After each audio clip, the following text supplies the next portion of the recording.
Why am I here? Yes. Because it's my military duty. Only 0.5% of the population survived. For every one survivor, there are 1,000 dead.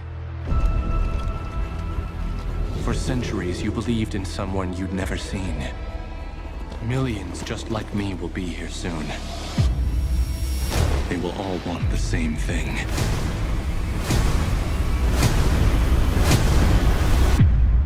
You'll do what you were created for.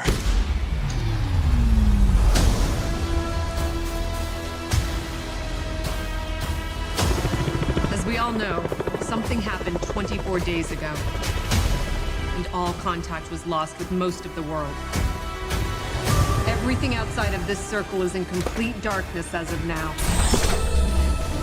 We'll make anyone still alive in the quarantine zone attack us. There are 160 million of them. People? Not really.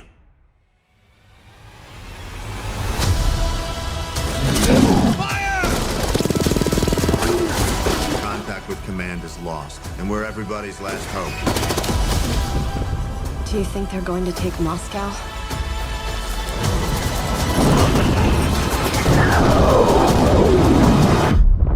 The war has begun.